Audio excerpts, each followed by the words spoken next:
Bienvenidas y bienvenidos a esta reunión de la Red de Juntas de Condominio de Caracas, organizada por micondominio.com. Comienzo, además de darles la bienvenida al Centro Comunitario de Caracas. Este es un espacio que hemos venido construyendo 5 asociaciones civiles. La Fundación Medicina Familiar, que tiene su sede en Maracaibo y ahora tendrá su sede en Caracas aquí.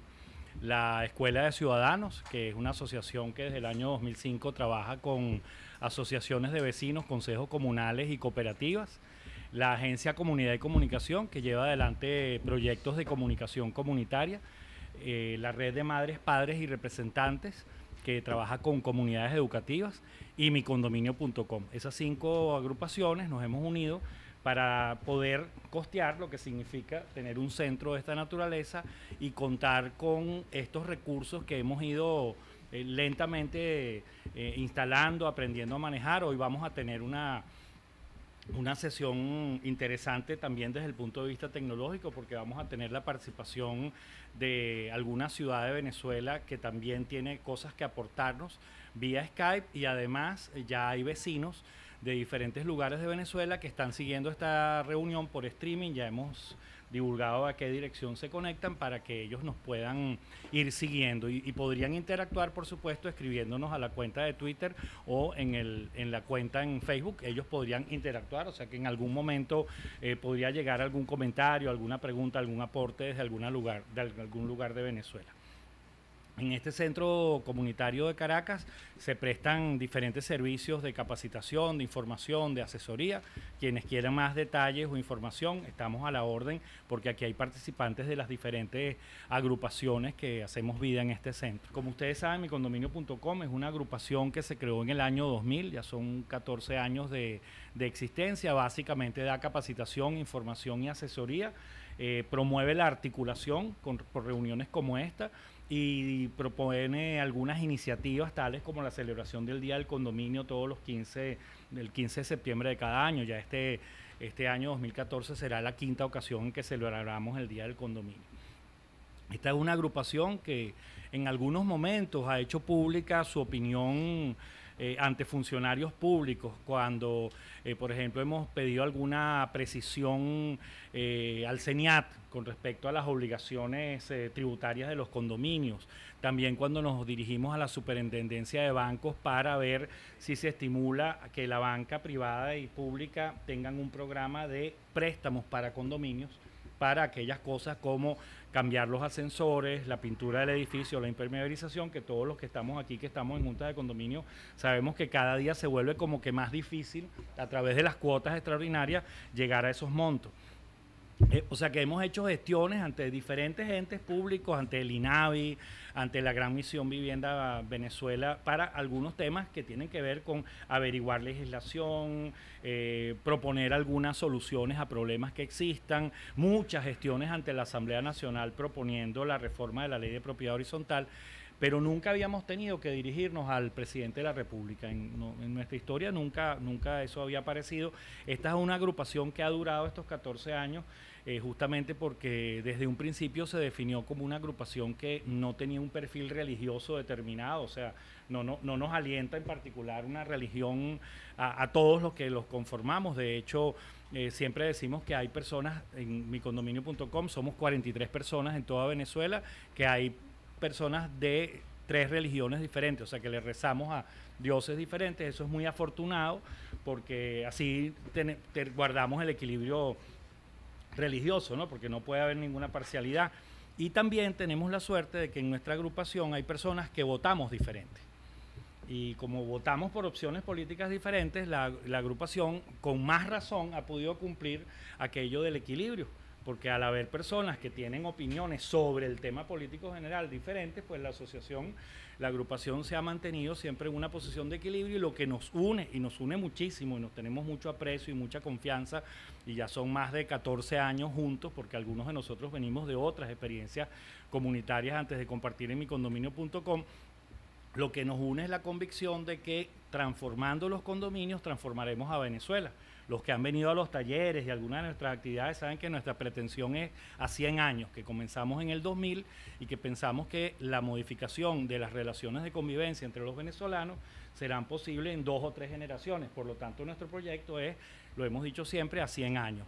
Esta agrupación, en este caso concreto, cuando a partir del 12 de febrero comenzaron a producirse agresiones a los condominios, el primer caso que nos llamó extremadamente la atención es el caso de la ciudad de Mérida, porque esas agresiones ocurrieron además en una zona en la que micondominio.com viene desarrollando 2 experiencias pilotos.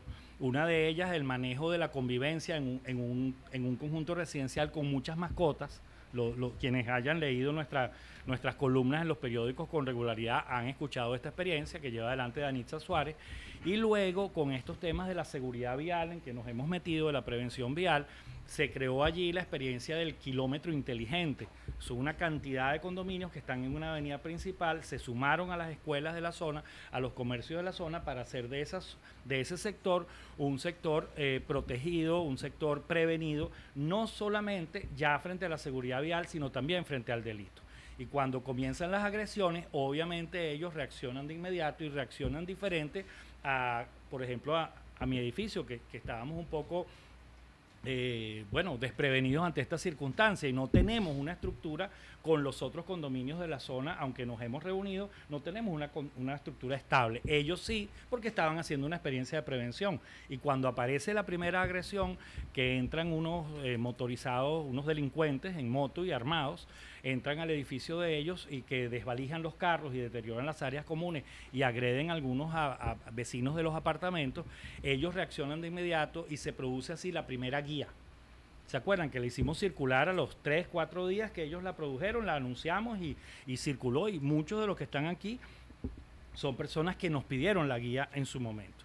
Eso comenzó a ocurrir también en la ciudad de San Cristóbal, luego en Valera, también por supuesto en Valencia, en Maracay. Tuvimos una noche los vecinos aquí de la Rómulo Gallegos y del Marqués, que sabemos que hay varios de la zona.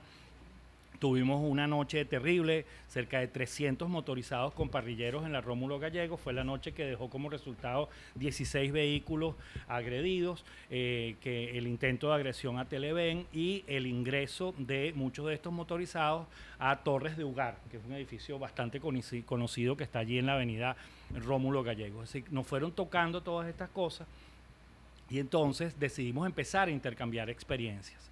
Y cuando nos dimos cuenta que había una escalada no solamente de excesos policiales y militares, y nos gusta decir que son excesos porque no nos gusta generalizar, porque la generalización generalmente es injusta. La generalización tiende a ofender a personas que no han cometido ningún delito o no han tenido un mal comportamiento. Entonces nosotros hablamos de excesos. Las fuerzas del orden público siempre deben actuar para garantizar el Estado de Derecho, pero cuando actúan y respetando los protocolos que existen nacionales e internacionales, sí podemos hablar de exceso y tenemos que exigir sanciones, por supuesto. Cuando esos excesos policiales y esos excesos militares comenzaron a ocurrir con frecuencia y además en algunos casos en paralelo con la actuación de civiles armados, motorizados con actitudes delincuenciales, que por cierto de ninguna manera denominamos colectivos porque hay innumerables colectivos en Venezuela, muchos de ellos dedicados al arte y la cultura y no queremos estigmatizarlos de ninguna manera. Entonces realmente estos grupos, yo no sé si se denominarán o no ellos a lo interior colectivos o no es el asunto, su comportamiento es delincuencial, son grupos de vándalos, grupos de delincuentes, grupos armados, esa es la denominación apropiada. En algunos casos ellos han actuado contra los condominios y en otros casos en sintonía con estos excesos policiales y militares. Entonces decidimos hacer lo primero, la carta que fue divulgada, todos los que nos la han pedido la tienen, es una carta que me atrevo a calificar de ponderada, de equilibrada, de respetuosa, pero siendo muy enfáticos en 4 puntos.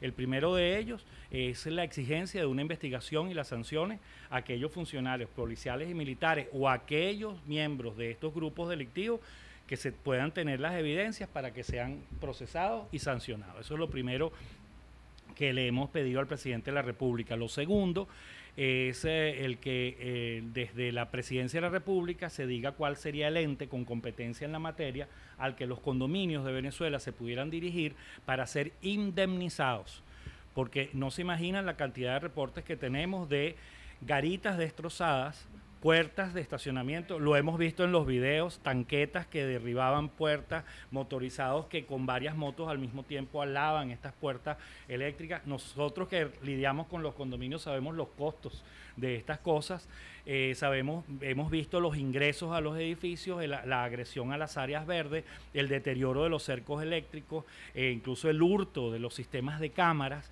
Entonces los edificios merecen ser indemnizados porque estos edificios, estas comunidades no han cometido ningún delito, no pueden ser señaladas de estar al margen de la ley, y ha habido allí actuaciones de esas dos naturalezas. Entonces queremos que un ente con competencia en la materia de vivienda asuma y que cada condominio se pueda dirigir a él para pedir la indemnización de esos daños que hayan sufrido los condominios y los propietarios de los vehículos que estaban allí adentro. Hay que ver lo que puede costar hoy por hoy para una familia de clase media la desaparición no solamente del equipo de sonido, del GPS, los adminículos que tengan el vehículo, pero básicamente la ruptura de los cristales, de los vidrios de los vehículos. Todos sabemos el costo que eso puede tener y lo que puede significar para una familia que va a estar entonces condenada a no usar su vehículo mientras que esté en esas condiciones porque no tiene acceso a los fondos necesarios para reponer.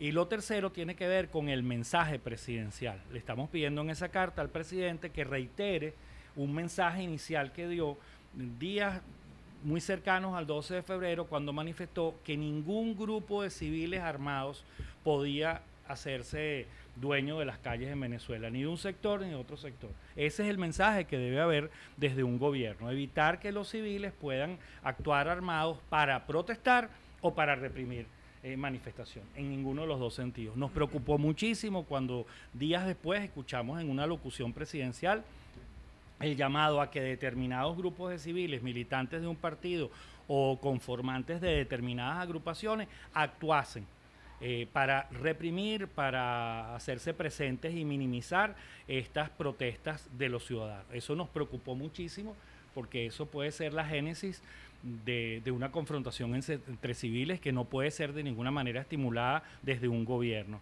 Y además que esto podría generar una reacción desde los sectores atacados, desde las comunidades, de los sectores trabajadores y de clase media que vivimos en condominios, de tender hacia la defensa por la actuación de estos grupos civiles armados. Y eso significaría que iríamos hacia un nuevo estado paralelo. Si el gobierno nacional no me da defensa, yo tengo que generar la defensa. Y ya tenemos varios estados paralelos en la sociedad. Lo que existe al interior de las cárceles venezolanas no es otra cosa que un estado paralelo. Allí hay unas autoridades con unas normas, con unos mecanismos de sostenimiento económico que han demostrado tener en su estructura mayor poder y mayor presencia y mayor eficacia en el mantenimiento de un orden al interior de las cárceles venezolanas, con sus figuras que todos conocemos, las denominaciones incluso.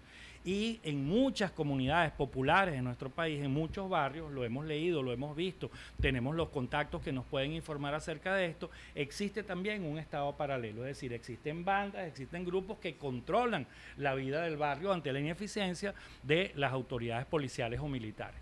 Entonces, nosotros queremos, y lo alertamos en esa carta al ciudadano presidente de la República, que podríamos estar entonces ante el estímulo del nacimiento de un nuevo estado paralelo, el que las comunidades de los sectores trabajadores y de clase media en sus condominios tendrían que verse obligados a quedar para defenderse en una sociedad que no los defiende. Y esto sería terrible, porque sería el inicio de una confrontación social, y quienes estamos aquí, adultos, todos con obligaciones familiares, con responsabilidades, sabemos, y además conocedores de la historia del planeta y de la historia de América Latina, sabemos lo que eso podría implicar. Esos son los tres planteamientos que se han hecho al presidente de la República. La carta se entregó exactamente el viernes de la semana pasada. Vamos a dejar pasar 15 días, que es lo que nos dice la Ley Orgánica de Procedimientos Administrativos, para insistir, porque creo que una actuación equilibrada, educada, respetuosa, pero firme, como la de micondominio.com, merece una respuesta por parte del Ejecutivo Nacional. Quizás de aquí salgan algunas ideas de cómo presionar, porque los tres elementos son sumamente importantes: la indemnización, el cambio del discurso oficial y, por supuesto, todo el tema de las investigaciones y las sanciones. Eso es básicamente. Entonces nos decidimos a hacer este intercambio preocupados porque circulan unas guías que no son las que han hecho estos condominios sino algunas personas que probablemente quizás con el temor, con el terror a estas actuaciones, todos los que hemos vivido estos asuntos de cerca, sabemos pues lo que se genera en nuestra familia en estas noches terroríficas, pero hemos visto guías que prácticamente convierten a los condominios en unos castillos medievales, ¿no? Que se defienden con aceite hirviendo y con son sistemas así como de, bueno, este es mi enemigo de la agresión, y eso no va en el sentido de la sociedad que queremos. Obviamente que en los condominios tenemos que defendernos, tenemos que estar preparados para defendernos de estas circunstancias, pero lo más importante es que podamos prevenir. Entonces quisimos organizar esta reunión para eso, y en segundo término porque nos hemos dado cuenta que una circunstancia tan adversa como esta también ha contribuido a la organización comunitaria, ¿no? Y como todas esas experiencias que nos han remitido sus guías, sus videos, nos cuentan que ahora, fíjense ustedes, ahora con esta circunstancia sí se saben los nombres de todos los vecinos del edificio. No sé si vieron una de las columnas de un vecino que se llama Eustoquio y es merideño. Él nos contaba que, bueno, que a raíz de estos acontecimientos que han vivido en Mérida, bueno, hicieron un censo que no habían hecho antes, hicieron un directorio, tienen una cadena de comunicación telefónica, tienen una cadena de mensajes de texto, crearon unas cuentas en Twitter y en Facebook y en, bueno, ahora existen Line, WhatsApp o el BlackBerry, se comunican por todos los sistemas que tienen, ampliaron las dimensiones de su cartelera, hacen un boletín semanal, se saben los nombres, ahora sí se saben los nombres de los vecinos, han hecho muchas reuniones, saben quién vive en cada casa, ya saben cuántas personas de la tercera edad o cuarta edad están, qué personas con dificultades de movilidad, en donde hay menores, en donde hay neonatos. O sea, algo que es la recomendación, veo muchas caras conocidas que han estado en nuestros talleres, es la recomendación básica que hacemos, ¿no? Si usted está en la junta de condominio, haga un censo, haga un directorio, si usted se quiere preparar para una situación de delincuencia o frente a un terremoto, haga estas y estas cosas. Bueno, estos acontecimientos han generado un resultado positivo, ¿no? Que se han dado todas estos procesos de integración, y segundo, que quien está preparado para una agresión de estas que hemos presenciado, también está preparado para una situación de rehenes en el edificio, para la detección de unos antisociales en el estacionamiento. Estamos más preparados frente a un terremoto, que es una realidad que los caraqueños tenemos siempre muy cercana y presente. Estamos preparados frente a un incendio, una inundación o una situación de conmoción social. O sea, también hoy queremos, bueno, compartir, porque la verdad es que uno tiene que poder contar estas cosas que ha vivido, pero hacer mucho énfasis en los aprendizajes. Por eso es una reunión de la red de juntas de condominio, que es una comunidad de aprendizaje.